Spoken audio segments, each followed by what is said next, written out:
So good afternoon all of you. My name is Ankit Rai and now today I am going to teach you class 9th chapter number 4 that is pressure in fluids and atmospheric pressure. Generally हम लोग इस chapter में पढ़ेंगे क्या, इसका एक मैं brief introduction आपको देना चाहूँगा कि हम लोग इस चैप्टर के अंदर फर्दर जाएंगे कैसे. तो अगर मैं बात करूँ चैप्टर के बारे में तो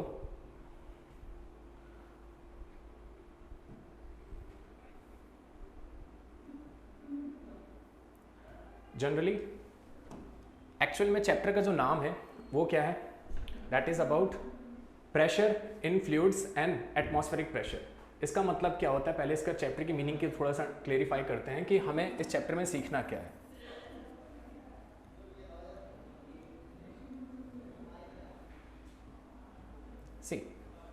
तो अगर मैं चैप्टर के बारे में कुछ इंट्रोडक्शन आपको बताना चाहूँगा तो इसमें क्या है, that is about pressure in fluid. Generally pressure होता क्या है, इस चैप्टर के बारे में हम लोग सीखेंगे कि फ्लूइड्स के अंदर प्रेशर काम कैसे करता है और इवेंचुअली खुद प्रेशर है क्या. दूसरा एटमॉस्फेरिक प्रेशर क्या है, ये इसका सेकंड पार्ट है जो हम लोग चैप्टर में नेक्स्ट वीडियो में कवर करेंगे. तो आज का जो मेरा टारगेट है या जो मैं आज आपको पढ़ाने वाला हूँ वो पढ़ाने वाला हूँ कि प्रेशर इन फ्लूइड्स होता क्या है. तो सबसे पहले ये समझते हैं कि एक्चुअल में प्रेशर होता क्या है, उसके बारे में थोड़ा सा इंट्रोडक्शन लेके चलता हूँ. दैट इज, तो अगर मैं बात करूँ व्हाट इज प्रेशर, जनरली ये प्रेशर वर्ड आया कहाँ से. हम लोगों को एक चीज़ पता है कि हम लोग किसी भी बॉडी के ऊपर जब फोर्स अप्लाई करते हैं तो उसके वजह से एक चीज़ होती है जिसको हम लोग बोलते हैं उसका शेप एंड साइज चेंज होना. ये बेसिक डेफिनेशन है जो हमें 6th और 7th क्लास में पढ़ाई जाती है, जिससे हमें पता चलता है कि जब किसी बॉडी के ऊपर फोर्स अप्लाई होती है तो हम लोग उसके ऊपर उसका शेप एंड साइज क्या कर सकते हैं, चेंज कर सकते हैं. जनरली फोर्स की एक और डेफिनेशन होती है जिसको हम लोग बोलते हैं पुश और पुल. किसी बॉडी को पुश और पुल किया जा सकता है.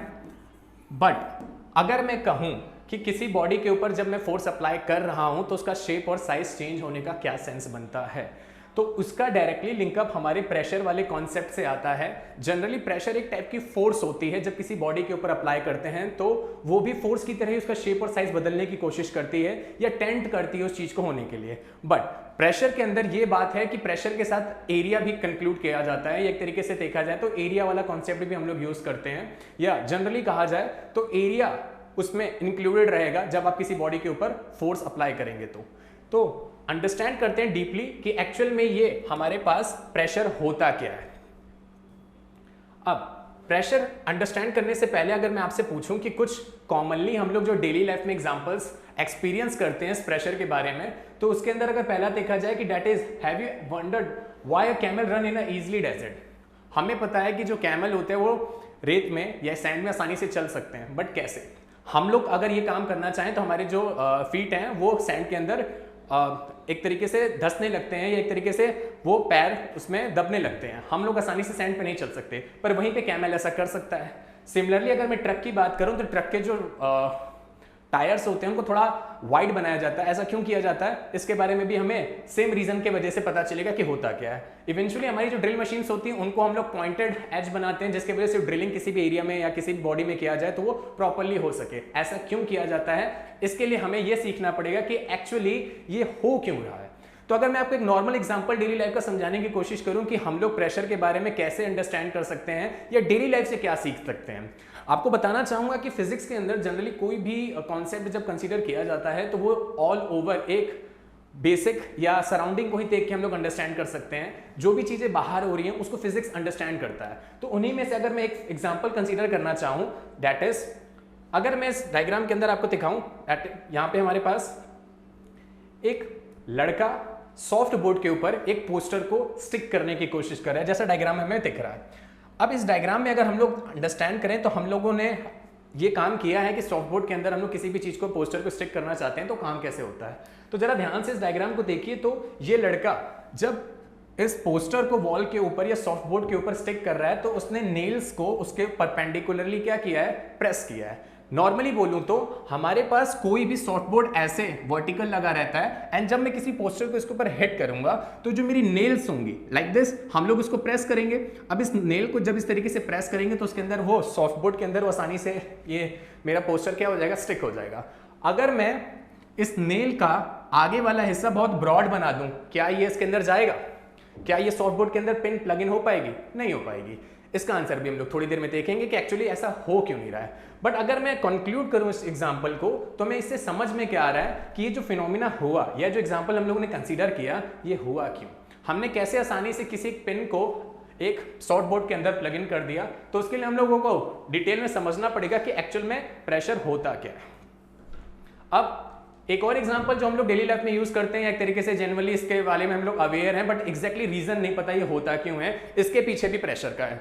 अब मैं ये सारे एग्जांपल्स आपको इसलिए दे देता हूं कि आपके दिमाग में क्लैरिटी आ सके कि हम लोग पढ़ने क्या वाले हैं या प्रेशर एक्चुअली में होता क्या है। तो अगर ध्यान से देखा जाए तो हम लोग जब हमारी जो मैटशीट होती है, एक तरीके से जो हमारे गद्दे होते हैं जिसके ऊपर हम लोग सोते हैं, तो अगर मैं उसके ऊपर खड़ा होता हूं तो हम लोग देखते हैं कि वो थोड़ा सा आसानी से दब जाता है।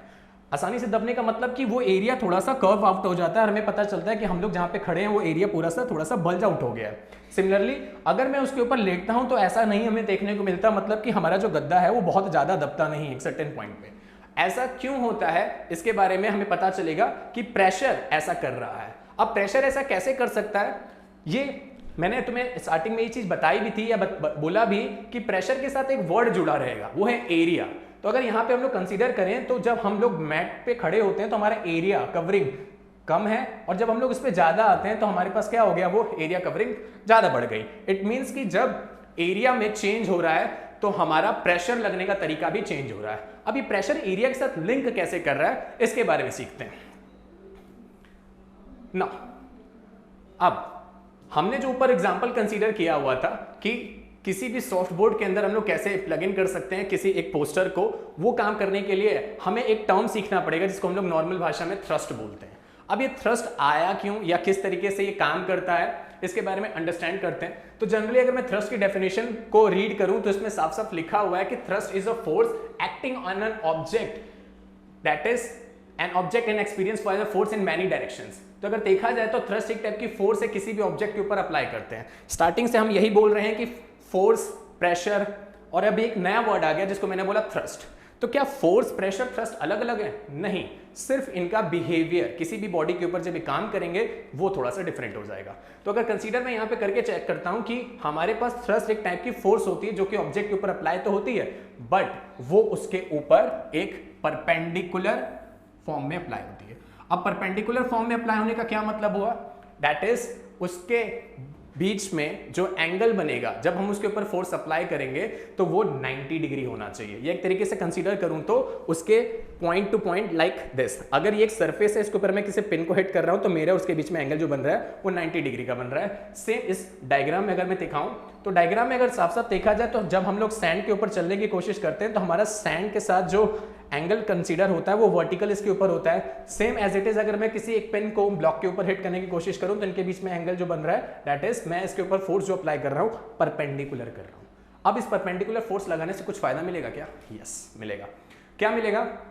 किसी भी चीज के ऊपर अगर मैं परपेंडिकुलर फोर्स अप्लाई करता हूं तो वो चीज उसके आसानी से अंदर हिट हो सकती है, आसानी से कहूं तो उसके अंदर जा सकती है। जैसे कि पिन को कभी भी हम लोग हिट करते हैं वॉल्स के अंदर या किसी भी वुड के अंदर तो हम लोग परपेंडिकुलरली हिट करते हैं, जिसके वजह से मेरी जो डिजायर्ड फोर्स है उस बॉडी के अंदर जाने की वो प्रॉपर्ली उसमें काम कर सके। तो अगर यहाँ पे मैं देखूं तो फोर्स जनरली जो परपेंडिकुलर अप्लाई होती है किसी भी ऑब्जेक्ट के ऊपर उसी को हम लोग क्या बोलते हैं? थ्रस्ट बोलते हैं। तो जो थ्रस्ट की डेफिनेशन है सिर्फ फोर्स से इतनी अलग है कि हम जब किसी बॉडी के ऊपर फोर्स अप्लाई करेंगे परपेंडिकुलरली तो वो हमारा कहलाएगा थ्रस्ट। नेक्स्ट, अगर मैं थ्रस्ट की बात करूं तो थ्रस्ट जनरली पर unit area of an object के ऊपर जब अप्लाई किया जाएगा, मतलब कि इसके अंदर मैं पर यूनिट एरिया की कंसीडरेशन ले लूं। पर यूनिट एरिया की कंसीडरेशन लेने का मतलब क्या है कि अगर मैं उसमें एरिया को भी इंक्लूड कर लूं, जो फोर्स पे परपेंडिकुलर लगा रहा था वो कितने एरिया पे लग रहा है उसको भी ले लूं तो वो बन जाएगा हमारा प्रेशर। तो अगर देखा जाए तो हमारे पास प्रेशर और थ्रस्ट में सिर्फ डिफरेंस क्या आया, फोर्स अप्लाई की परपेंडिकुलरली किसी बॉडी के ऊपर तो वो क्या बना? थ्रस्ट। बट हम लोग पर यूनिट एरिया को भी उसमें कंसीडर कर ले रहे हैं, या मतलब बोलूं कि उस ऑब्जेक्ट एरिया को भी उसमें इंक्लूड कर दिया मैंने, तो वो क्या बन गया? प्रेशर। अब ये दोनों ही वर्ड हमारे पास लिंकअप किस चीज से हैं? That is about from force. अब फोर्स की स्टडी करने के लिए या फोर्स के इस बिहेवियर को अंडरस्टैंड करने के लिए हम लोग एग्जांपल से इसको सीखते हैं कि एक्चुअल में ये काम कैसे करता है।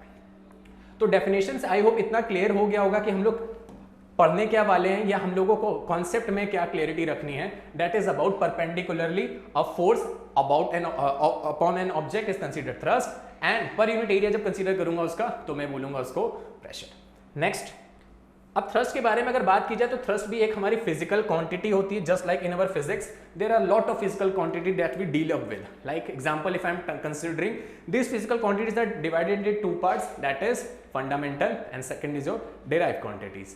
तो fundamental quantities are those quantities that are independent and derived from the dependent ones. तो if I consider our thrust, it is divided in the form of vector quantity. What is vector quantity? If we go with, generally vector quantities are those quantities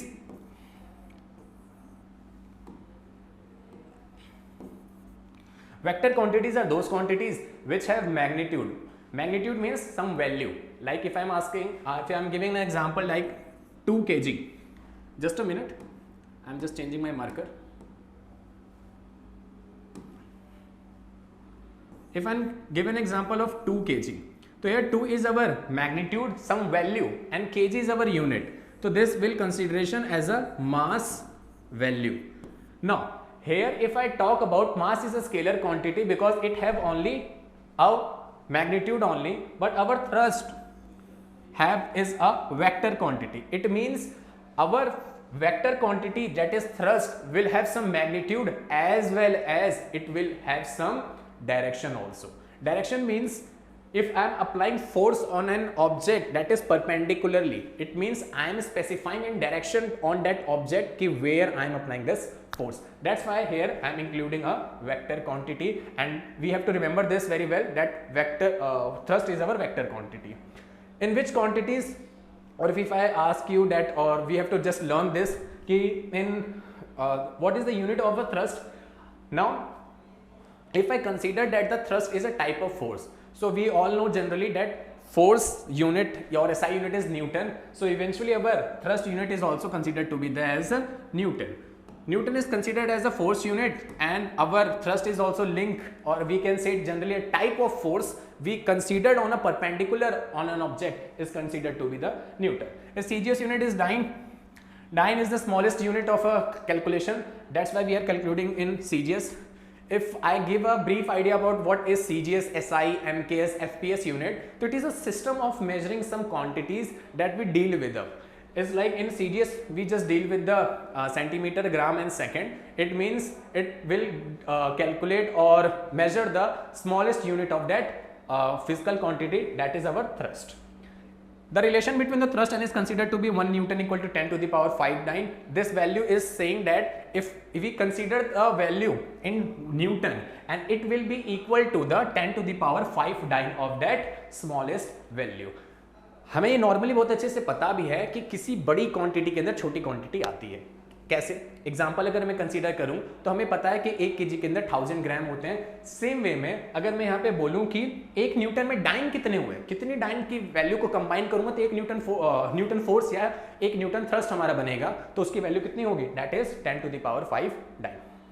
gravitational unit के behalf पे अगर बात करूं कि मैं अगर MKS system को consider कर लूं तो MKS system is considered as a metre, kilogram and second. It's full form is metre, kilogram and second. And when we consider this, we take the higher unit that is considered as kgf. Kgf stand for kilogram, that is force. Kilogram force when we consider, it means हमें gravitational force में जब consider करना है या नापना है तो मास के वेट को नापना है, और ग्रेविटी हमें हमारा वेट बताती है. तो उस केस में अगर मैं अपने थ्रस्ट या फोर्स को नापूंगा तो मैं किलोग्राम फोर्स में नाप सकता हूं, या सीजीएस यूनिट में उसको मैं ग्राम फोर्स में नाप सकता हूं. सिमिलरली हमने देखा कि 1 न्यूटन के अंदर 10 टू द पावर 5 डाइन होता है. सेम हमारे 1 किलोग्राम फोर्स के अंदर भी हमारा 9.8 न्यूटन या 1 ग्राम फोर्स के अंदर 980 डाइन होता है. तो आपको ये वैल्यू याद रखनी है कि 1 किलोग्राम फोर्स के अंदर अगर मैं उसको न्यूटन से लिंकअप करके बताऊं या न्यूटन से उसका रिलेशन निकाल लूं तो 1 किलोग्राम फोर्स के अंदर हमारे पास वैल्यू कितनी होती है? 9.8 newton. Next what we deal with this, हमें ये समझ में आया यहाँ पे कि हमारे पास यूनिट्स क्या हैं हमारे फोर्स और दैट इज थ्रस्ट की. आगे बढ़ते हैं, जस्ट अ मिनट.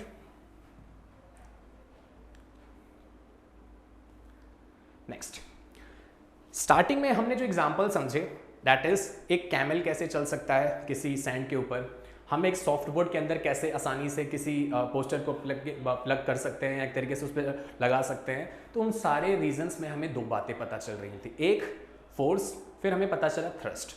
अब थ्रस्ट में सिर्फ इतनी सी चीज हमें ऐड करनी थी कि वो परपेंडिकुलरली उस वॉल के साथ या उस ऑब्जेक्ट के ऊपर हम लोग जब फोर्स अप्लाई करेंगे तो वो थ्रस्ट मान ली जाएगी। बट अगर प्रेशर की बात की जाए तो प्रेशर है क्या? अभी बताया मैंने आप लोगों को कि जस्ट हमारे पास एक फोर्स से लिंकअप वर्ड आया जिसमें हमने थ्रस्ट को समझा on the behalf of its angle, और किस स्पेसिफिक डायरेक्शन पे वो फोर्स अप्लाई होगी वो उसका थ्रस्ट कहलाया। बट अगर मैं आपको बोलूं कि प्रेशर क्या है, तो प्रेशर में हम लोग एक वर्ड और आगे या एक स्टेप और आगे अगर फर्दर चल के देखें तो हम अगर उस थ्रस्ट को पर यूनिट एरिया में अप्लाई करें तो वो हमारा क्या कहलाएगा? That is considered as pressure. तो प्रेशर जनरली कुछ नहीं है, प्रेशर किसी बॉडी के पर यूनिट एरिया पे कितना थ्रस्ट या फोर्स अप्लाई किया मैंने, वो हमारा प्रेशर कहलाता है। तो प्रेशर के बारे में अगर मैं रिलेशन गेट करूं कि what actually pressure is, that is thrust पर यूनिट एरिया। इस रिलेशन से हमें एक चीज पता चल रही है कि प्रेशर को मैं या तो थ्रस्ट पर यूनिट लिख सकता हूं एरिया में, या लिख सकता हूं फोर्स पर यूनिट एरिया। दोनों में मीनिंग सेम रहने वाली है, बट डिफरेंस सिर्फ इतना आएगा कि फोर्स किसी भी डायरेक्शन में अप्लाई की जा सकती है, पर थ्रस्ट हमारा हमेशा परपेंडिकुलर डायरेक्शन में ही अप्लाई किया जाएगा। दैट्स वाई यहां पे जब थ्रस्ट स्पेसिफाई कर दिया जाए तो आपको ये बात याद रखनी है कि हम परपेंडिकुलर की बात कर रहे हैं, और जब फोर्स की बात करेंगे तो वो किसी भी डायरेक्शन में अप्लाई किया जा सकता है ना। प्रेशर एक स्केलर क्वांटिटी होती है, इसके बारे में अभी हम लोगों ने जस्ट थोड़ा सा डिस्कस किया कि स्केलर और वेक्टर होती क्या है। तो स्केलर क्वांटिटीज में मतलब कि प्रेशर के पास सिर्फ क्या होगी? मैग्नीट्यूड वैल्यू होगी, जिसको हम लोग यूज करेंगे अपने क्वेश्चंस के अंदर या उसके वैल्यूज को डिफाइन करने के लिए। अब प्रेशर को डिफाइन कर लिया हम लोगों ने स्केलर में, भाई स्केलर में डिफाइन तो कर लिया, बट प्रॉब्लम इज दिस कि उसकी यूनिट भी हमें स्पेसिफाई करनी पड़ेगी। इट मींस कि वो किस चीज में कैलकुलेट किया जा सकता है। किस चीज में कैलकुलेट करने का मतलब क्या है कि उसकी यूनिट क्या है। तो अब हम लोग अंडरस्टैंड करेंगे कि एक्चुअली प्रेशर की यूनिट क्या होती है। इस डायग्राम से जरा अगर ध्यान से देखा जाए तो हो क्या रहा है यहाँ पे। अगर मैं एक एग्जाम्पल के लिए इस लड़के को सैंड के ऊपर खड़े होने को बोलूं, तो जब ये सैंड के ऊपर खड़ा है तो उसका जो कॉन्टेक्ट एरिया आ रहा है वो स्मॉल है। फर्दर जब वो अपने सरफेस एरिया को बढ़ाता है, इट मीन्स कि उसके ऊपर वो लेट जाता है, तो लेटने से उसका सरफेस एरिया जब बढ़ रहा है तो हमारे फोर्स वगैरह में क्या चेंज आया होगा, ये अंडरस्टैंड करते हैं। तो अगर ध्यान से देखा जाए तो लड़के के ऊपर ग्रेविटी फोर्स अप्लाई हो रही होगी, इट मीन्स ग्रेविटी अपनी तरफ पुल कर रही होगी। पुल करने से उसके पास उसका वेट उसको फील हो रहा होगा, एंड वेट जब फील होगा तो यहाँ पे हमारा स्मॉल एरिया कंसीडर हुआ है। स्मॉल एरिया क्यों कंसीडर हुआ है कि मेरे जो फुट्स हैं वो सिर्फ सैंड के उतने ही कांटेक्ट में आएंगे। जब फुट्स सैंड के एरिया में कांटेक्ट में उतने ही आएंगे तो हमारा सरफेस एरिया क्या होगा, कम होगा। अभी हमने जो रिलेशन पढ़ा उस रिलेशन से क्या पता चल रहा है, P is equal to thrust upon area. जरा इस रिलेशन को एनालाइज करके देखो, यहां पे हमारा जो प्रेशर है वो इनवर्सली रिलेशन में किसके साथ, दैट इज हमारे एरिया के साथ। Pressure is inversely proportional to its area, means क्या हुआ, मतलब कि अगर मेरा एरिया बढ़ जाएगा तो मेरे प्रेशर को क्या होना पड़ेगा, कम होना पड़ेगा, और वाइस वर्सा अगर मेरा एरिया कम हो जाएगा तो मेरे प्रेशर को क्या होना पड़ेगा, बढ़ना पड़ेगा। तो इस डायग्राम के अंदर जब मेरा एरिया कम हुआ तो एरिया कम हुआ तो मेरा प्रेशर क्या हो जाएगा, ज्यादा हो जाएगा। ये एक तरीके से कंसीडर करूं तो मेरा जो फोर्स है या जो मेरा थ्रस्ट है वो क्या हो जाएगा, चेंज हो जाएगा। सिमिलरली अगर मैं अपने सरफेस एरिया को बढ़ा लूं तो मेरे ऊपर लगने वाला जो प्रेशर है वो क्या हो जाएगा, चेंज हो जाएगा। इट मींस मेरा जब सरफेस एरिया ज्यादा होगा तो मेरा प्रेशर क्या हो जाएगा, कम हो जाएगा। ये एक तरीके से बोलूं तो मेरा थ्रस्ट लो डाउन हो जाएगा। थ्रस्ट लो डाउन होने का क्या मतलब हुआ, ये समझाता हूं। हम जब भी किसी फ्लोर के ऊपर खड़े होते हैं तो हम परपेंडिकुलरली उस फ्लोर पे खड़े होते हैं। इट मींस हम चलते टाइम, खड़े होते टाइम या वॉक करते टाइम हमेशा परपेंडिकुलर है उस फोर्स के, और सॉरी फ्लोर के। तो वो फ्लोर और मेरे बीच में जो फोर्स कांटेक्ट में लग रही है वो उसके थ्रस्ट कहलाएगी। इट मींस हम उसके परपेंडिकुलर खड़े हैं। अब परपेंडिकुलर खड़े हैं तो ग्रेविटी हमें पुल भी कर रही है, जिससे हमें हमारा वेट पता चल रहा है, जिससे जब हमारा वेट पता चलेगा तो हमारा जो एरिया है वो ये डिसाइड करेगा कि हम उस फ्लोर के ऊपर कितना प्रेशर अप्लाई कर सकते हैं। आई होप ये एग्जाम्पल से आपको इतना क्लियरिटी मिल गया होगा कि हम लोग प्रेशर, थ्रस्ट और फोर्स को किस तरीके से स्मॉल स्केल या बोलूं तो स्मॉल डिफरेंस से क्या कर सकते हैं, डिफरेंशिएट कर सकते हैं और उनका लिंकअप आसानी से समझ सकते हैं। नाउ अगर मैं रिलेशन को थोड़ा सा एनालाइज करूं तो यहां पे मैंने बोला कि pressure equal to force per unit area. अब फोर्स के साथ हमारे पास एक और चीज चल रही है, दैट इज थ्रस्ट। तो आप थ्रस्ट को भी इंक्लूड कर लो। थ्रस्ट इंक्लूड करोगे तो क्या है, सिर्फ एक छोटी सी चीज बताया मैंने, परपेंडिकुलर। फर्दर अगर मैं फोर्स पर यूनिट एरिया की कंसिडरेशन लेके चलता हूं तो ये एक रिलेशन है। किसी भी रिलेशन को फिजिक्स के अंदर हमें मेजर भी करना होता है कि भाई वो रिलेशन हमें कितनी वैल्यू प्रोवाइड करेगा, वैल्यू प्रोवाइड करने के साथ साथ किस यूनिट में प्रोवाइड करेगा, ये भी हमें अंडरस्टैंड करना है। तो अगर मैं यूनिट में कंसिडरेशन लेके चलूँ तो मैं सबसे पहले उसको कैलकुलेट कर सकता हूँ पाउंड फोर्स में या किलोग्राम फोर्स में। पाउंड फोर्स वाला जो कॉन्सेप्ट है वो हमारे पास FPS सिस्टम से आता है, जिसको हम लोग फॉलो नहीं करते, यूरोपियन सिस्टम है, हमारे यहाँ यूज नहीं होता। किलोग्राम फोर्स हमें पता है कि हम लोग किलोग्राम फोर्स या ग्राम फोर्स में इसको क्या कर सकते हैं, कैलकुलेट कर सकते हैं। जस्ट अभी पीछे हम लोगों ने डिस्कस भी किया इसके बारे में। न्यूटन एंड डाइन, न्यूटन के अंदर स्पेशली हमारी फोर्स की SI यूनिट है, तो उसके आसानी से हम लोग उसको क्या कर सकते हैं, कैलकुलेट कर सकते हैं। तो this is our SI unit system, जिसमें हमारी वैल्यू क्या होगी, कैलकुलेट की जा सकती है।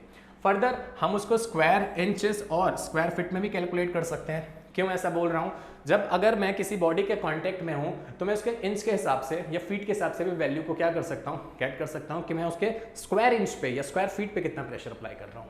फर्दर स्क्वायर सेंटीमीटर या स्क्वायर मीटर के हिसाब से भी हम लोग प्रेशर को क्या कर सकते हैं, कैलकुलेट कर सकते हैं।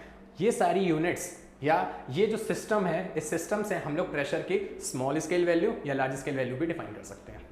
नेक्स्ट, तो प्रेशर को डिफाइन करना सिर्फ वर्ड में बोलूं या एक लाइन के हिसाब से बोला जाए तो force per unit area is considered as a pressure.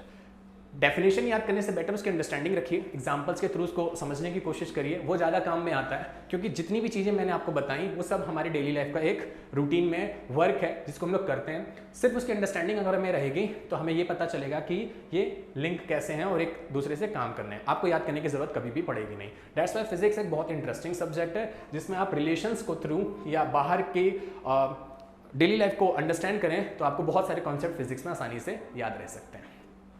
आगे बढ़ते हैं। प्रेशर को मैंने जस्ट बताया कि हम लोग various high to low units में क्या कर सकते हैं, मेजर कर सकते हैं। उसी के बिहाफ पे अगर मैं बोलता हूं तो SI यूनिट हमारी जो प्रेशर की होती है वो न्यूटन पर मीटर स्क्वायर होती तो है। ये रिलेशन कहां से लिया मैंने बता देता हूं आपको, that is P = F upon A का जो रिलेशन है, इसके अंदर मैंने फोर्स की यूनिट को जब कैलकुलेट किया तो कितनी आएगी वो unit, that is about Newton, और एरिया की यूनिट हमारी क्या होती है, मीटर स्क्वायर। तो जब मैं इसको कैलकुलेट करके या इसकी यूनिट को लिखूंगा तो मैं क्या लिखूंगा, न्यूटन पर मीटर स्क्वायर। हमने वही यूनिट यहाँ पे क्या की हुई है, यूज की हुई है। तो अगर ध्यान से जरा देखेंगे कि SI यूनिट हमारी प्रेशर की क्या है, दैट इज न्यूटन पर दिस। बट जैसे कि फोर्स को हम लोगों ने एक डेडिकेशन या एक तरीके से बोला जाए तो हमने न्यूटन्स को एक ऑनर देने के लिए उनके नाम पे उनकी यूनिट रख दी, दैट इज फोर्स की यूनिट हमारी SI यूनिट न्यूटन कहलाती है। सिमिलरली हम जब किसी प्रेशर की यूनिट की बात करते हैं तो हमने एक साइंटिस्ट थे जिनका नाम था हमारे पास ब्लाइसी पास्कल। इनको एज अ ऑनर देने के लिए उनके नाम पे हमने अपने प्रेशर की यूनिट को डिनोट कर दिया, दैट इज पास्कल, और इसको स्मॉल P और A से क्या करते हैं, डिनोट करते हैं। तो आपको याद रखना है कि इसकी यूनिट SI यूनिट क्या होती है, पास्कल या PA। अगर फॉर्मूले से निकालना चाहो तो वो भी आसान है, दैट इज न्यूटन पर मीटर स्क्वायर। इसमें भी कैलकुलेशन पॉसिबल है, पास्कल में भी कैलकुलेशन पॉसिबल है। तो अगर मैं इन दोनों यूनिट्स को, that is 1 newton metre square को एक पास्कल के इक्वल रखता हूं तो एक्चुअल में पास्कल डिफाइन हो जाता है। क्यों ऐसा होता है, रीजन इज दिस कि जब हमने किसी साइंटिस्ट को ऑनर के लिए नेम तो दे दिया कि भाई 1 पास्कल है, वो कितना है, ये 1 पास्कल एक क्वांटिटी बन गई, मेजर कर रही है प्रेशर को, कितनी होगी वो चीज, उसको नापने के लिए हमने उसके रिलेशन को यूज किया, that is 1 Newton divided by पर मीटर स्क्वायर। मतलब एरिया की यूनिट को जब कैलकुलेट करूंगा तो मुझे पता चलेगा कि 1 pascal is the pressure exerted on a surface of area 1 metre square by force of 1 newton acting normally on it. मतलब कि जब 1 न्यूटन का फोर्स किसी 1 मीटर स्क्वायर एरिया के ऊपर अप्लाई किया जाएगा तो वो क्या कहलाएगा उसका, दैट इज पास्कल या 1 पास्कल। डेफिनेशन बहुत सिंपल सी है, आप रिलेशन से भी इसको डिफाइन कर सकते हो। मैंने जस्ट अभी रिपीट कर देता हूं दोबारा से इस चीज को। रिलेशन जितना आपको बेटर याद रहेगा उतना आपके लिए चीज आसानी से गेट रहेगी।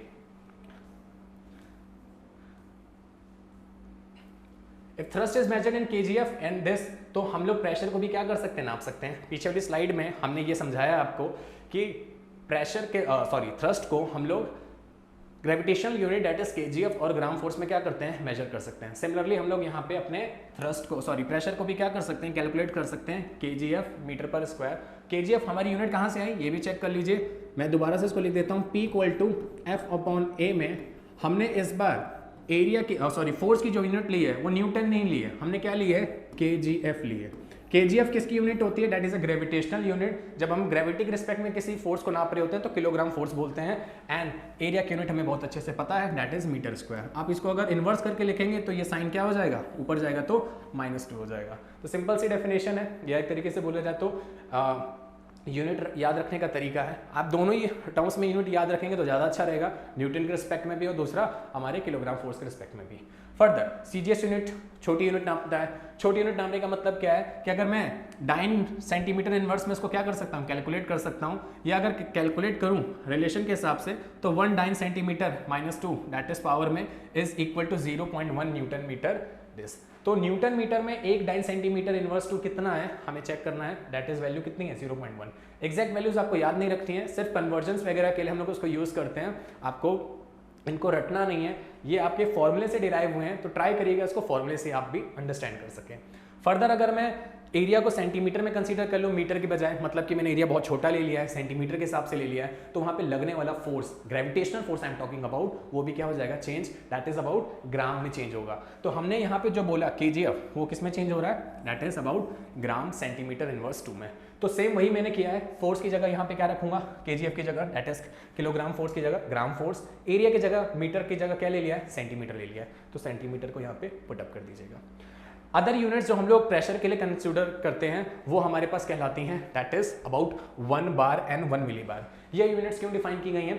फर्दर जब हम लोग चैप्टर के आगे प्रोसीड करेंगे तो आपको मैं एटमॉस्फेरिक प्रेशर नापने का तरीका भी बताऊंगा, ये यूनिट्स वगैरह हम लोग वहाँ पे इस्तेमाल करेंगे। तो प्रेशर नापने के लिए हम लोगों ने बेसिक फोर्स को यूज करके भी यूनिट बना ली हैं। फर्दर जब हम उसके आगे जाते हैं तो हमने एटमॉस्फेरिक प्रेशर को भी नापने का तरीका ढूंढ लिया और उसकी यूनिट्स भी डिफाइन की हैं। सिर्फ मैंने एक छोटा सा इंट्रोडक्शन के लिए यहाँ पे लिख दिया है या बता दिया आप लोगों को कि आगे हम ऐसी यूनिट्स में भी डेवलप करेंगे और इनका रिलेशन भी हम लोग देखने को समझेंगे। तो 1 बार की जो वैल्यू होती है न्यूटन मीटर इनवर्स में, मतलब कि फोर्स के रिस्पेक्ट में लूंगा, तो प्रेशर की वैल्यू में बोल रहा हूँ 1 bar equal to 10 to the power 5 newton metre inverse 2। Similarly 1 millibar छोटी वैल्यू होगी तो उसको हम लोग न्यूटन मीटर इनवर्स 2 में कैलकुलेट कर सकते हैं बार के रिस्पेक्ट में। नेक्स्ट, ये यूनिट्स जरूरी क्यों है? प्रेशर को कैलकुलेट करने के लिए। तो जब भी प्रेशर कैलकुलेट किया जाएगा इन यूनिट्स के बिहाफ पे हम लोग उसकी कैलकुलेशन कर सकते हैं कि वो कितनी है वैल्यूज। अब हमने पीछे वाले फॉर्मूले में एक चीज नोटिस की और मैंने बताया भी आपको कि हमारा जो प्रेशर है वो इनवर्सली प्रोपोर्शनल है किसके? एरिया के। अब इनवर्सली प्रोपोर्शनल एरिया होने का क्या मतलब हुआ ये समझते हैं। जब भी कोई चीज़ इनवर्स में लिखी जाती है मैथ्स के रिस्पेक्ट में या इक्वेशंस में, तो इसका रिलेशन ये होता है कि अगर एक चीज़ बढ़ रही है तो दूसरी चीज़ क्या हो जाएगी? कम हो जाएगी। क्या मतलब हुआ ये समझते हैं। अगर मैं बोलूं कि प्रेशर मेरा इंक्रीज हो रहा है तो एरिया मेरा क्या होना चाहिए? कम होना चाहिए। अगर प्रेशर डिक्रीज हो रहा है तो एरिया मेरा ज़्यादा होना चाहिए। अगर इस वजह से हम ये कॉन्सेप्ट को अपने एक डेली लाइफ एग्जाम्पल के थ्रू अंडरस्टैंड करने की कोशिश करें कि ऐसा हो क्यों रहा है, तो फॉर एग्जाम्पल हमारा जो प्रेशर है वो 2 चीज़ों पे डिपेंड कर रहा है। रिलेशन के हिसाब से अगर बात किया जाए तो area on which the thrust is applied. Area on which thrust is applied का मतलब क्या है कि हम फोर्स की ही बात कर रहे हैं। थ्रस्ट और फोर्स में सिर्फ छोटा सा डिफरेंस है। जब फोर्स की पोजीशन स्पेसिफाइड कर दूं तो थ्रस्ट बोलूंगा, जब हमें एग्जैक्टली नहीं पता कि फोर्स कितने एंगल पे या किस जगह पे लगा है तो फोर्स बोलूंगा। ध्यान रखिएगा इस बात का। तो area on which the thrust is force और थ्रस्ट और फोर्स इज अप्लाइड, इस फैक्टर पे हमारा क्या डिपेंड करता है? पहला प्रेशर डिपेंड करता है। कैसे पता चला हमें ये? इस फॉर्मूले से जिसमें हमने क्या कैलकुलेट किया हुआ है? Pressure equal to force per unit area. अब प्रेशर डायरेक्टली प्रोपोर्शनल किसके है? फोर्स के। तो जितना फोर्स उतना प्रेशर अप्लाई होगा, मतलब कितने मैग्नीट्यूड या वैल्यू से हम फोर्स को अप्लाई करेंगे उसके प्रेशर को डिसाइड करेगा। दूसरा, अगर मैं थ्रस्ट के बिहाफ पे बोलूं तो हमारा प्रेशर किसके डायरेक्टली प्रोपोर्शनल है? थ्रस्ट के। तो फोर्स की बात करेंगे तो फोर्स लेंगे, थ्रस्ट की बात करेंगे तो थ्रस्ट कंसीडर करेंगे। अब इनवर्सली रिलेशन हमारा किसी भी इक्वेशन में या फॉर्मूले में ये इंपॉर्टेंस रखता है कि अगर इनवर्सली रिलेशन वाली वैल्यू में, जैसे यहाँ पे एरिया है, उसमें कोई चेंज हुआ तो हमारा वो फैक्टर या वो फिजिकल क्वांटिटी पूरी चेंज हो जाएगी। एग्जांपल में अगर मैं ध्यान से देखूं तो मैंने एक सिलेंड्रिकल शेप ले रखा है जिसका कॉन्टैक्ट एरिया एक बॉडी के रिस्पेक्ट में क्या है? ज़्यादा है। अब हमारे पास एरिया जब ज़्यादा होगा तो इनवर्सली रिलेशन को जरा ध्यान से देखो। जब मेरा प्रेशर इनवर्सली रिलेशन में है किसके? एरिया के, तो इस वाले इक्वेशन से मैं क्या कह रहा हूँ? मेरा एरिया क्या हो रहा है? ज़्यादा हो रहा है तो मेरा प्रेशर क्या होगा?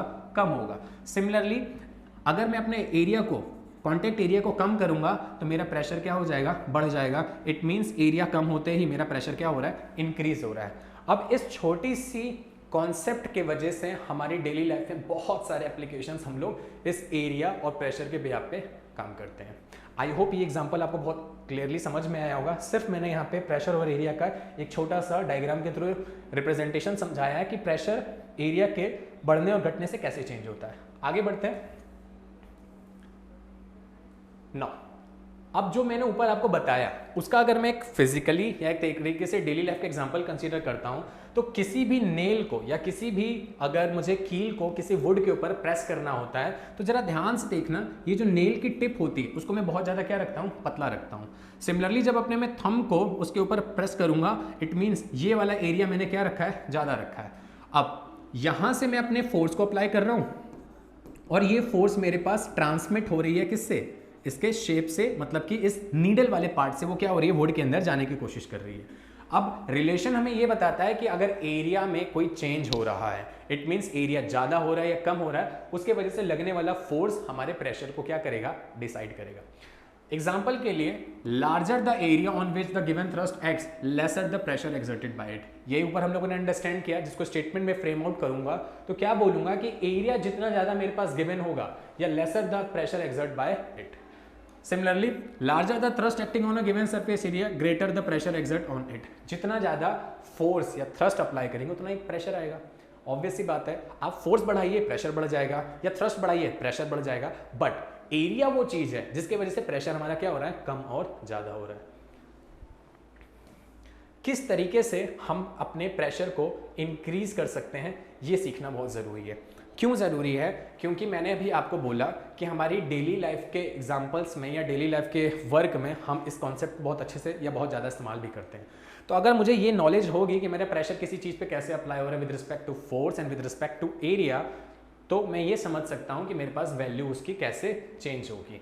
तो पहला अगर मैं बात करता हूँ कि किस तरीके से हम लोग प्रेशर को क्या कर सकते हैं, इंक्रीज कर सकते हैं, तो इंक्रीज करने के लिए कुछ नहीं है, that is for a given thrust the pressure on a surface is increased by reducing the area of surface on which it is acting। हम क्या रिड्यूस कर दें उसका, that is area of surface। area of surface को अगर मैं कम करूंगा तो उसका क्या चेंज हो जाएगा, that is about thrust change हो जाएगा, एक तरीके से उसका प्रेशर चेंज हो जाएगा। एग्जाम्पल के लिए, जैसे कि small area means big pressure, कैसे पता, ये वाले रिलेशन से, इसको बहुत अच्छे से दिमाग में रखिएगा। अगर मैं इस डायग्राम को ध्यान से दिखाऊं आपको, तो हमारे पास जो हील्स होती हैं, हील्स का जो एरिया होता है वो क्या होता है, कम होता है। बट आपको जान के ये हैरानी होगी कि जो स्मॉल हील्स का एरिया होता है वो अर्थ के ऊपर या उस सरफेस के ऊपर ज़्यादा प्रेशर लगा रहा होता है। बाय मिस्टेक कभी कभी क्या होता है कि पार्टीज वगैरह में या बाहर जब जाते हैं तो वो हील्स कभी कभी हमारे पैर पे होती हैं, तो हमें बहुत तेज पेन फील होता है, मतलब लगता है कि किसी ने बहुत तेजी से हमें प्रेस किया है। जनरली वो प्रेशर अगर मैं सरफेस एरिया बढ़ा दूं तो नॉर्मल उतना ही रहेगा, बट वो हील्स के पॉइंटेड होने के वजह से या शार्पन होने के वजह से, या नॉर्मली बोलूं तो कम एरिया के कांटेक्ट में होने की वजह से हमें ज़्यादा फील्स उस प्रेशर की महसूस होती है। दूसरा, हम किसी भी फ्रूट को कट करते हैं या नाइफ को यूज़ करते हैं तो नाइफ के दो एरिया होते हैं, या एक तरीके से बोलूँ तो दो साइड होते हैं। एक उसका ब्लंडेड साइड होता है, मतलब कि थोड़ा सा शार्पन नहीं होता, और एक शार्पन साइड होता है। अगर मैं उसके शार्पन साइड को ना यूज़ करूं किसी चीज़ को कट करने के लिए, तो मैं देखूंगा कि जो उसका अबव वाला एरिया है उससे मुझे किसी चीज़ को कट करने में क्या होगी, बहुत डिफिकल्टी होगी, मतलब कि मुझे ज़्यादा फोर्स अप्लाई करना पड़ेगा। हो क्यों रहा है ऐसा? जब हम उसके कर्व वाले एरिया को, या एक तरीके से बोलूँ तो जहाँ पे वो शार्पन नहीं होता, उसको इस्तेमाल करते हैं, तो उसका जो एरिया कांटेक्ट आता है विद दैट मटेरियल जिसको हम कट कर रहे हैं वो चेंज हो जाता है, जिसकी वजह से मुझे ज़्यादा फोर्स अप्लाई करनी पड़ती है, मेरा प्रेशर चेंज हो जाएगा। सो अगर मैं अपने शार्पन वाली एज को कंसीडर करूं तो उसका एरिया कांटेक्ट क्या होता है, दैट इज, हमने रिलेशन से समझा, स्मॉल एरिया मतलब बिग प्रेशर। एरिया कम होगा, शार्पन है, आसानी से वो फ्रूट या वो चीज़ क्या हो जाएगी, कट हो जाएगी।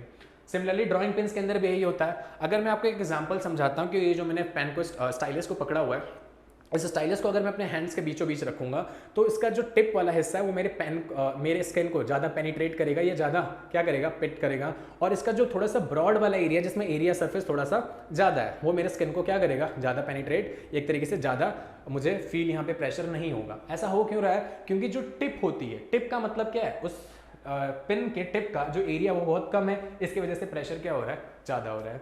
लास्ट एग्जांपल, अगर मैं किसी एक एलिफेंट को चेक करूं तो एलिफेंट के रिस्पेक्ट में अगर मैं फॉर एग्जांपल उसको हील्स पहना देता हूं, तो एलिफेंट्स के हमें पता है जो पॉज होते हैं या जो उसका नीचे वाला पैर वाला हिस्सा था काफ़ी ब्रॉड होता है। ब्रॉड होने का मतलब क्या, एरिया बढ़ गया तो उसका प्रेशर क्या हो जाएगा, कम हो जाएगा। उल्टा बोलूं तो एरिया अगर मैंने कम कर दिया, बाय डिफॉल्ट मैंने उसको हील्स पहना दी हैं। अब हील्स का मैंने बताया, हील्स में पॉइंटेड एज होते हैं। पॉइंटेड एज होने का क्या मतलब है कि उसका जो एरिया है वो क्या होगा, दैट इज कम होगा। एरिया कम होगा तो उसका प्रेशर भी क्या होगा, हमारे पास ज़्यादा होगा। तो ये सिंपल सा तरीका है जिससे आप एरिया को कम करके प्रेशर को क्या कर सकते हैं, बढ़ा सकते हैं। नेक्स्ट तरीका जिससे हम लोग प्रेशर को क्या कर सकते हैं, डिक्रीज कर सकते हैं। प्रेशर अगर डिक्रीज करूंगा तो उसके भी एप्लीकेशन हम लोग डेली लाइफ में इस्तेमाल करते हैं।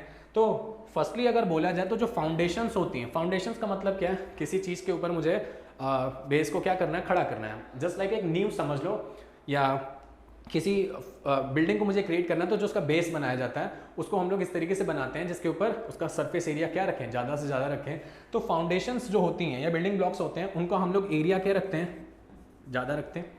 सिमिलरली जो स्नो शूज़ होते हैं, स्नो शूज़ को हम लोग क्या करते हैं, ब्रॉड बनाते हैं। उसका जो सरफेस एरिया कॉन्टैक्ट में होता है स्नो के रिस्पेक्ट में वो ज़्यादा रखा जाता है। ज़्यादा रखने से क्या फ़ायदा आएगा, ज़्यादा रखने से फ़ायदा ये आएगा कि जब हमारा एरिया बिग होगा तो प्रेशर क्या हो जाएगा, कम हो जाएगा। इट मीन्स कि for a given thrust force the pressure on a surface is reduce by increasing the area of surface. तो अगर मैं एरिया ऑफ सरफेस को इंक्रीज कर दूंगा तो उसका जो प्रेशर या थ्रस्ट है वो क्या हो जाएगा, डिक्रीज हो जाएगा। अच्छे से याद रखिएगा इस चीज़ को। सिमिलरली एलिफेंट को अगर मैं 4 फीट पे कैलकुलेट करता हूं तो उसका जो एरिया है वो बहुत ज़्यादा है तो उसका प्रेशर क्या हो जाएगा, दैट इज स्मॉल हो जाएगा। सिमिलरली पिन का जो ऊपर वाला हिस्सा होता है जहाँ से हम लोग किसी हथौड़े से उसके ऊपर हिट करते हैं, या अगर मैं सॉफ्ट बोर्ड वाली पिन की बात करूं तो उसको ऊपर हम लोग एरिया को ज़्यादा बनाते हैं। जैसे मैंने अभी एग्जांपल में बताया था कि अगर मैं स्टाइलस को अपने हिट करूंगा तो उसका जो शार्पन एरिया है कम एरिया होने की वजह से मुझे प्रेशर ज़्यादा झेलना पड़ेगा, बट यहाँ वाले में क्या होगा, चेंज हो जाएगा। चेंज होने का मतलब कि वहाँ पर प्रेशर क्या हो जाएगा, कम हो जाएगा। तो ये दो तरीके थे जिसमें हमने एग्जाम्पल्स के थ्रू ये समझा कि प्रेशर को कैसे बढ़ाया और घटाया जा सकता है। नेक्स्ट इज और एग्जाम्पल्स अगर मैं डेली लाइफ में बात करूं तो जो स्नो सीकर्स होते हैं या एक तरह जो हमारे पास स्काइज करते हैं या स्नो स्नाइकर्स होते हैं उसके रिस्पेक्ट में जो इनका ये पार्ट होता है जिसपे शूज़ को प्लग इन किया जाता है, और ये स्काइज क्या होती हैं, कॉन्टेक्ट में आती हैं किसके, आइस के। आइस हमें पता है फ्रिक्शन की वजह से बहुत ज़्यादा स्लिपरी होता है, फ्रिक्शन वहाँ रिड्यूस हो चुका होता है। ड्यू टू विच अगर मैं अपने कॉन्टैक्ट एरिया की मदद लूँ तो मैं आसानी से स्काइज के ऊपर क्या, स्नो के ऊपर क्या कर पाऊंगा, फ्लोट कर पाऊंगा या आसानी से उस चीज़ का मजा ले पाऊंगा। सिमिलरली जो टैंक का पार्ट होता है या जो टैंक के व्हील्स होते हैं उनको हम लोग एक बहुत बड़े चेन से क्या करते हैं, लाइक जस्ट लाइक कैनवेयर बेल्ट जो होती है एक तरीके की, जिसके ऊपर वो एक तरीके से लूप लाइक स्ट्रक्चर में जुड़े होते हैं, और इसके व्हील्स को अगर आप नोटिस करेंगे तो ये कुछ इस तरीके का एरिया क्या करता है, कवर करता है। तो जो हैवी टैंक्स होती हैं स्टील ट्रैक्स में रिड्यूस करती हैं प्रेशर ऑन ग्राउंड को, क्योंकि सरफेस एरिया बढ़ा दिया, प्रेशर क्या हो जाएगा, चेंज हो जाएगा। फर्दर अगर मुझे अपने सर के ऊपर कुछ रखना है, सर के ऊपर रखने का मतलब क्या है, हम लोगों ने कूली वगैरह को देखा होगा, सर के ऊपर वो सामान लेके चलते हैं, तो पर सामान रखने से पहले वो अपने ऊपर एक टर्बन जैसा मतलब कि कपड़े का कुछ बना के उसके ऊपर रख लेते हैं, देन उसके ऊपर सामान को रखते हैं। फायदा क्या होता है उससे, टर्बन इंक्रीज करता है एरिया को जो हमारे रिड्यूस कर देता है प्रेशर को। मतलब कि जब भी वो सामान अपने सर पे डायरेक्टली रखेगा तो प्रेशर का कांटेक्ट बढ़ेगा ना भाई, प्रेशर कांटेक्ट बढ़ेगा तो क्या होगा, दैट इज उसका जो एरिया ऑफ कांटेक्ट है वो मुझे क्या करना पड़ेगा, बढ़ाना पड़ेगा। इस वजह से अगर मैं टर्बन रख के उस चीज़ को रखूँ तो मेरा सरफेस एरिया इंक्रीज होगा, सरफेस एरिया इंक्रीज होगा तो मेरा प्रेशर क्या हो जाएगा, डिक्रीज हो जाएगा। फर्दर ट्रक वाला एग्जांपल हम लोगों ने पहले डिस्कस कर लिया कि ट्रक के व्हील्स क्यों इतने ब्रॉड बनाए जाते हैं, हमने कैमल्स की भी बात कर ली और हमने हिल्स की भी बात कर ली। आई होप आपको इस एग्जांपल से प्रेशर का जो रिलेशन है विद एरिया अच्छे से याद रहेगा। फर्दर एग्जांपल्स हम लोग डिस्कस कर चुके हैं about the pen, about the knife, about the sneakers. तो जो हमारे स्पाइक्स वाले शूज़ होते हैं जो फुटबॉल वगैरह में हम लोग यूज़ करते हैं, उसके लिए हम लोग अपने सरफेस एरिया को क्या करते हैं, इस तरीके का बनाते हैं कि हमारी ग्रिपिंग जो उस ग्राउंड में हो अच्छी बन सके और हमारा जो कॉन्टैक्ट हो प्रेशर के रिस्पेक्ट में विद सरफेस वो भी हमारा क्या रहे, मिनिमम रहे। तो इस वजह से ये कुछ एग्जाम्पल थे जो मैंने आपको बहुत क्लियरली समझाएं। आई होप आपको अंडरस्टैंड हुआ होगा। अब अभी तक हमने जितनी भी प्रेशर की बात की उसमें कभी भी हम लोग फ्लूइड के बारे में नहीं डिस्कस कर रहे थे। मतलब क्या हुआ, क्या अभी हम लोग जो प्रेशर पढ़ रहे थे और अभी जो प्रेशर पढ़ने वाले हैं जो कि मैं बोलने वाला हूँ that is pressure in fluids, different है क्या? यस, डिफरेंट कैसे है? अभी तक जो मैंने आपको प्रेशर पढ़ाया वो सॉलिड्स के बारे में पढ़ाया। सॉलिड्स के बारे में मतलब कि सारे सॉलिड सरफेस के ऊपर वो प्रेशर की कहानी हम लोग अंडरस्टैंड कर रहे थे। कैसे अंडरस्टैंड कर रहे थे? बिकॉज एरिया कैलकुलेट किया मैंने। तो जब मैं एरिया को इंक्लूड कर रहा था तो समवेयर मैं सॉलिड की ही बात कर रहा था कि भाई एक सरफेस एरिया के ऊपर मैं खड़ा रहूंगा तो मेरा प्रेशर उस सरफेस पे कितना अप्लाई होगा विद रिस्पेक्ट टू फोर्स जो मैं उसके ऊपर अप्लाई कर रहा हूँ, वो मेरे वेट पे डिपेंड करता है, ग्रेविटी कांस्टेंट उसमें रहने वाली है। तो ये जो बातें हम लोगों ने अंडरस्टैंड की थ्रस्ट के बारे में, प्रेशर के बारे में और फोर्स के बारे में, वो सिर्फ अभी तक हम लोग सॉलिड में थे। बट सेम कहानी को अगर मैं ट्विस्ट करता हूँ लिक्विड्स के अंदर या गैसेस के अंदर, अब लिक्विड और गैस में क्या डिफरेंस होता है, हमें बहुत बेसिक टर्मिनोलॉजी से पता है कि उनके बीच में इंटरमोलिकुलर जो फोर्स होते हैं वो दूर दूर होते हैं, और इंटरमोलिकुलर फोर्स कम होने की वजह से उनका जो इंटरमोलिकुलर स्पेस होता है वो बढ़ जाता है, उसके वजह से वो फ्लो करने लगते हैं। तो फ्लो वर्ड होना बहुत ज़रूरी है ये डिफ्रेंशिएट करने के लिए कि सॉलिड क्या है, लिक्विड क्या है और गैस क्या है। तो जब कोई चीज़ फ्लो होती है तो वो सॉलिड जो चीज़ कोई फ्लो होती है तो लिक्विड और गैस के कैटेगरी में हम लोग उसको पुटअप कर सकते हैं। तो फ्लो होने से क्या प्रेशर में कोई चेंज आएगा? यस, प्रेशर में क्या चेंज आएगा, या एक तरीके से बोला जाए तो लिक्विड के अंदर प्रेशर कैसे काम करता है। कहानी शुरू करने से पहले या टॉपिक को स्टार्ट करने से पहले मैं आपको कुछ बेसिक बातें बता देता हूँ जिसको हम लोगों ने खुद अंडरस्टैंड किया है by using this things in our daily life. हम बॉटल के कंटेनर को अगर कंसीडर कर लें या किसी एक नॉर्मल बॉटल को कंसीडर कर लूँ, जैसे मेरे सामने बॉटल रखी हुई है, अब इस बॉटल के अंदर हो क्या रहा है, दैट इज इस बॉटल के अंदर जब मैं पानी को भरूंगा तो इस पानी के अंदर जाने के वजह से इस बॉटल का कुछ वॉल्यूम है, इस वॉल्यूम के बिहाफ पे उसमें इतना पानी आएगा। अब पानी क्या करेगा कि इस बॉटल के वॉल्स के ऊपर प्रेशर एक्सर्ट करेगा। क्यों एक्सर्ट करेगा? बिकॉज वाटर का बिहेवियर क्या है, फ्लो होना। मैंने उसको एक स्पेसिफाइड वॉल्यूम के अंदर बंद कर दिया है। अब लिक्विड के अंदर जो मॉलिक्यूल्स हैं वो तो इसके ऊपर, कंटेनर के ऊपर क्या लगाएंगे, फोर्स अप्लाई करेंगे। दैट मीन्स कि जब किसी लिक्विड को किसी कंटेनर के अंदर भरा जाता है तो वो उसके वॉल्स पे क्या एक्सर्ट करता है, प्रेशर एक्सर्ट करता है। तो हम इस प्रेशर की यहाँ पे बात करेंगे एंड इस टर्मिनोलॉजीज के बिहाफ पे ये अंडरस्टैंड करेंगे कि लिक्विड किसी बॉडी के ऊपर प्रेशर कैसे अप्लाई करता है। अब इस बॉटल के अंदर थोड़ी सी एक और चीज़ इंक्लूडेड है। क्या इंक्लूडेड है? हमने नोटिस किया कि जितनी भी बॉटल्स होती हैं जो उसका लोअर हिस्सा होता है वो क्या होता है, थोड़ा सा ब्रॉड बनाया जाता है। ब्रॉड बनाने का क्या मतलब है, जब पूरा पानी इसके अंदर फिलअप हो जाएगा तो पानी लेयर टू लेयर सारे पानी का जो वेट है, एक तरीके से बोलूँ तो पूरा प्रेशर है, वो कहाँ एग्जर्ट हो रहा होगा, उसके बेस पे। इट मीन्स अगर बेस वीक बना तो ये बॉटल का स्ट्रक्चर भी डिफॉर्म हो सकता है। अगर आपने नोटिस किया होगा जो 10 रुपये वाली पानी की बॉटल आती हैं उनको स्क्वीज आउट करो तो बहुत आसानी से स्क्वीज आउट हो जाती हैं।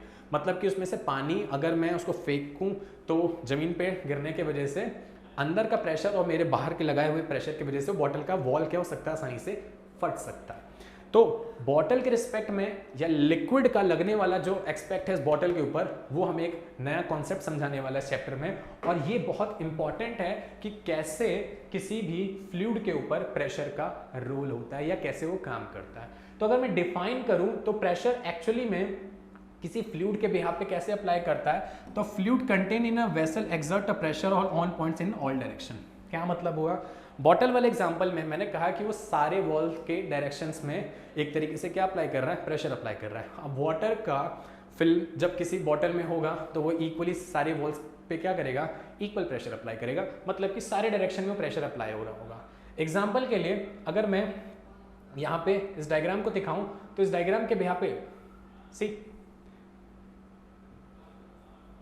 इस डायग्राम में दैट इज ये कंटेनर है, इस कंटेनर की वॉल्स हैं।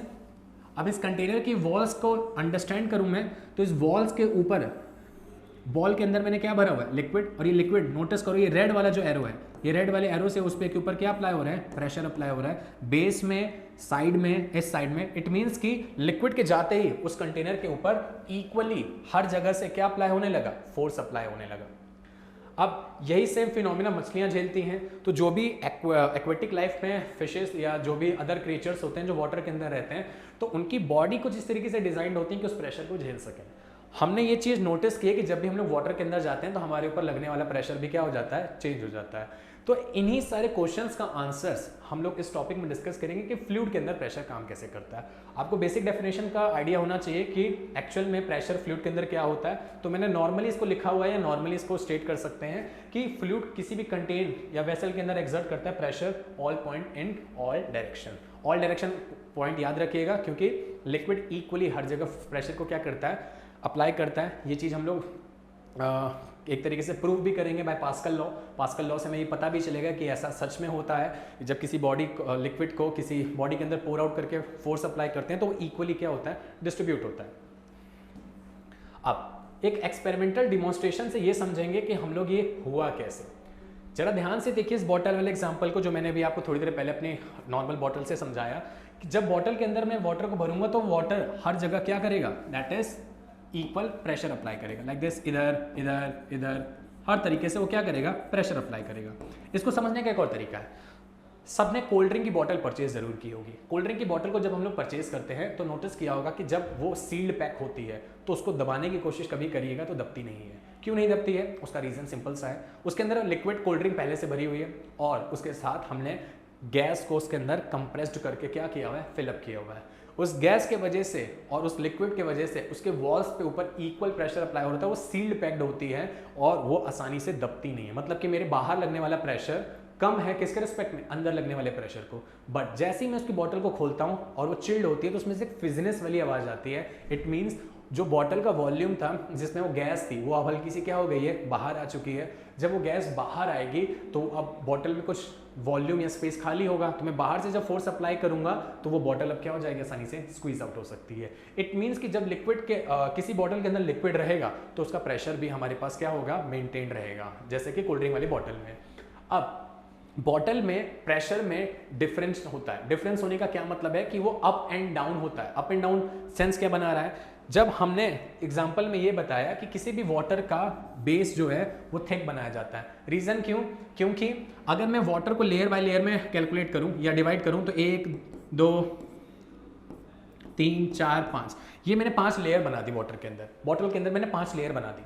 अब पांचों लेयर के अंदर पहली वाली लेयर है, उसके ऊपर कोई पानी की लेयर है क्या, नहीं है। इट मीन्स उसके ऊपर सिर्फ एटमॉस्फेरिक प्रेशर होगा। अभी मैं थोड़ी देर के लिए एटमॉस्फेरिक प्रेशर को भूल जाता हूँ, इंक्लूड करूंगा उसको विद एग्जांपल। सेम ये चीज दोबारा भी बताऊंगा आपको कि एटमॉस्फेरिक प्रेशर का उसमें क्या सेंस आएगा। तो अगर जरा ध्यान से देखा जाए तो पहले वाली लेयर के ऊपर कोई प्रेशर नहीं है, फिर दूसरे वाले पे किसका प्रेशर आ गया, पहली वाली लेयर का, फिर तीसरे के ऊपर दूसरी और पहली का आ गया, चौथे के ऊपर तीसरी दूसरी और पहले का आ गया, और पांचवी के ऊपर इन चारों का क्या आ गया, प्रेशर आ गया। इट मीन्स जो वॉल या एक तरीके से बॉटल का लास्ट वाला बेस हिस्सा है वहां पे प्रेशर ज्यादा होगा।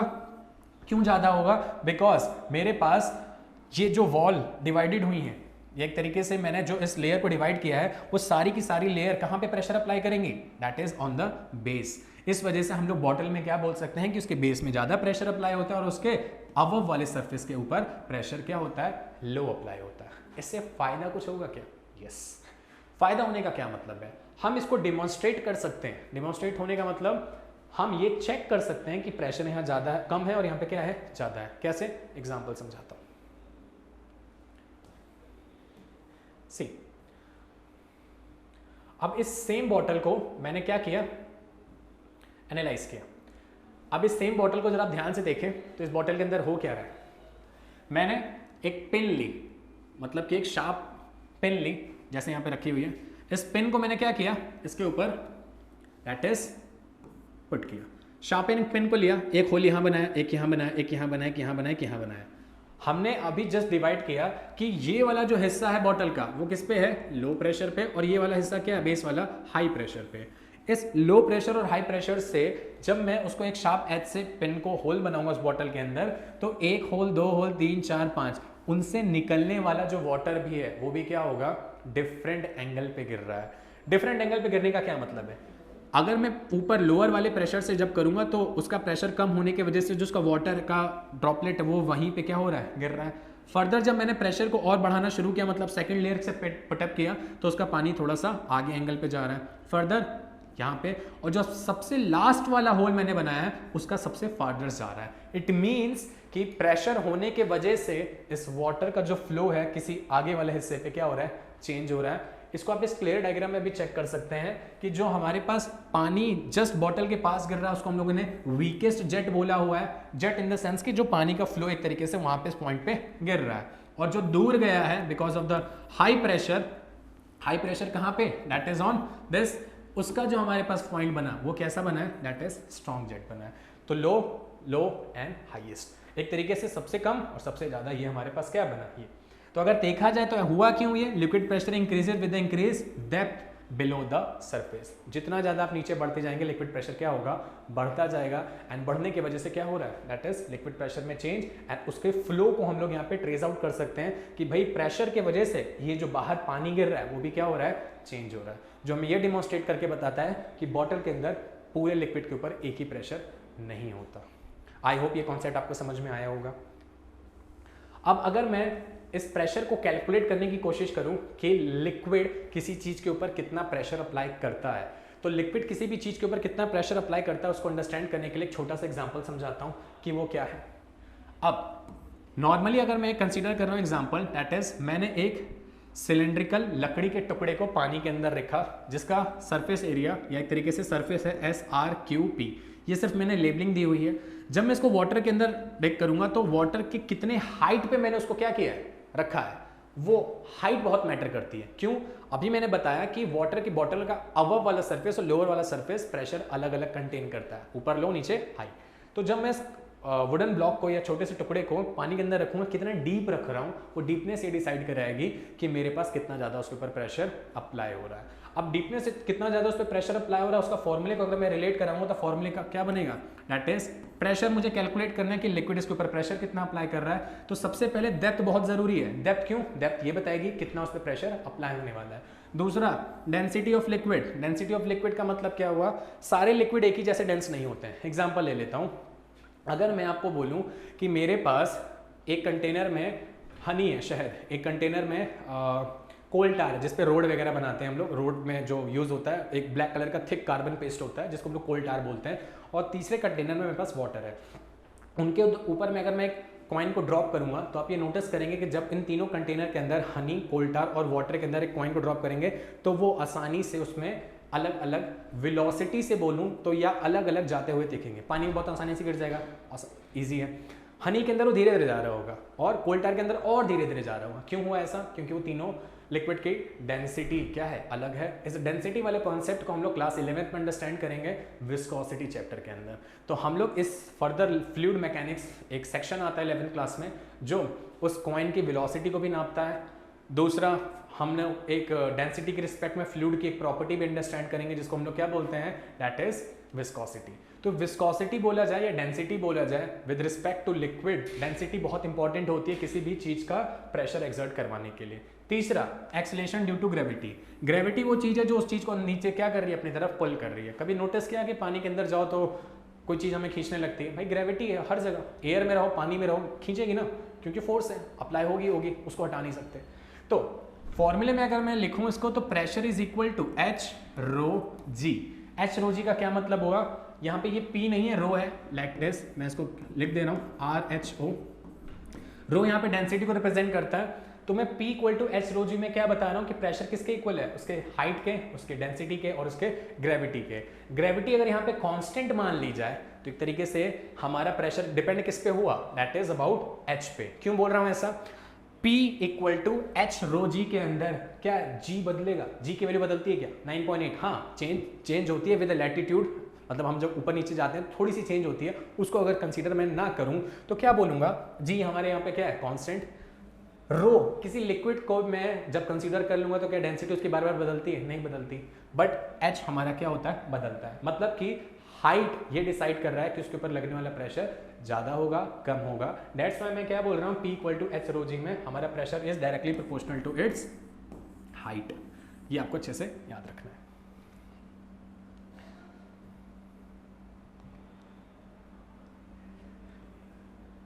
नाउ अगर मैं इसको प्रूव करना चाहूं तो ये एच रो जी आया कहां से, तो इसकी छोटी सी प्रूविंग है। अगर मैं प्रूविंग को कंसीडर करके बताऊं तो प्रूविंग में हो क्या रहा है, जरा ध्यान से देखिए इसको।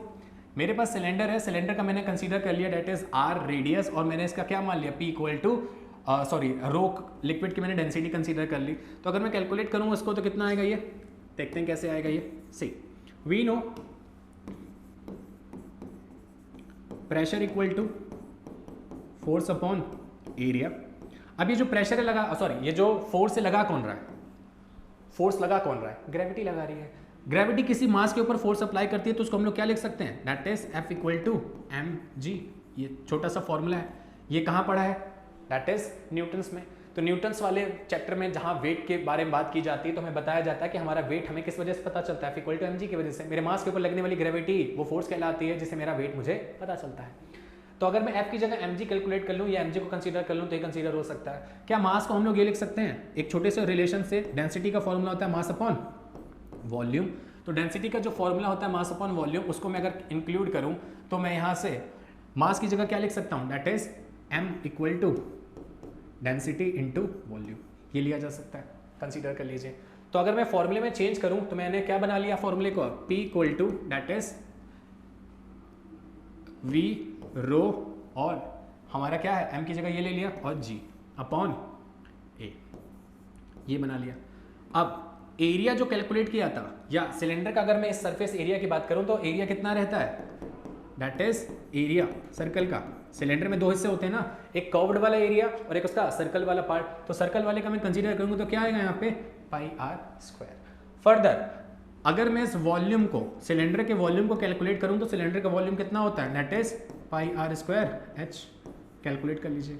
इन दोनों वैल्यूज को अगर मैं इसमें पुटअप करूंगा तो ये क्या बन जाएगा, P equal to that is pi R square H rho G divide by नीचे क्या लिया हुआ था पाई आर स्क्वायर। दोबारा रिपीट कर दे रहा हूँ, ए की जगह मैंने क्या लिया है सर्कल का एरिया, दैट इज सिलेंडर का वो एरिया जो मैं कैलकुलेट कर रहा हूँ पाई आर स्क्वायर। दूसरा वॉल्यूम की जगह मैंने क्या मान लिया, volume of cylinder that is pi R square H, calculate कर लो। अब कैलकुलेट करने के बाद ये कैंसिल आउट हो, ये कैंसिल आउट हो गया, हमारा क्या फॉर्मूला बन गया, P equal to rho G H. यही हमें कैलकुलेट करना था। P equal to rho G H में, या एक तरीके से बोलूँ तो एच रो जी, इसको इस तरीके से लिख लीजिए, P equal to H rho जी, यही हमें कैलकुलेट करना था। और मैंने यही स्टार्टिंग में बताया था कि प्रेशर किसी के हाइट पे, रो पे और जी पे क्या करेगा, डिपेंड करेगा। और जहां पे रो और जी कैलकुलेट कांस्टेंट मान लिए जाएंगे क्योंकि उनकी वैल्यू बार बार चेंज नहीं होती। जैसे कि ग्रेविटी फिक्स है, डेंसिटी में मैं वाटर की फिक्स मान लूंगा या उस लिक्विड की, तो एच की वजह से मेरा प्रेशर क्या हो रहा है, चेंज हो रहा है। तो बॉटल वाला एग्जाम्पल ध्यान से रखिएगा दिमाग में कि ऊपर प्रेशर कम, नीचे प्रेशर ज्यादा।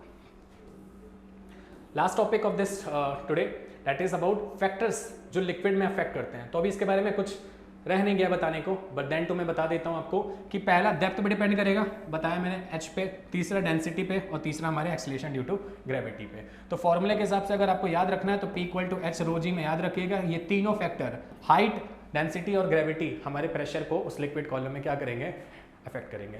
तो उसके बाद वाले लेक्चर्स में या वीडियो में हम लोग ये अंडरस्टैंड करेंगे कि फर्दर लिक्विड प्रेशर कहाँ कहाँ इस्तेमाल होता है, एप्लीकेशन सीखेंगे। देन फर्दर पास्कल्स लॉ के बारे में बात करेंगे। देन हाइड्रोलिक सिस्टम के बारे में बात करेंगे, हाइड्रोलिक सिस्टम में इतना प्रेशर क्यों इंपॉर्टेंट होता है और कैसे हमारे हाइड्रोलिक सिस्टम्स में प्रेशर का बहुत इंपॉर्टेंट रोल प्ले होता है लिक्विड के रिस्पेक्ट में। तो मिलते हैं नेक्स्ट वीडियो में, टिल देन थैंक यू।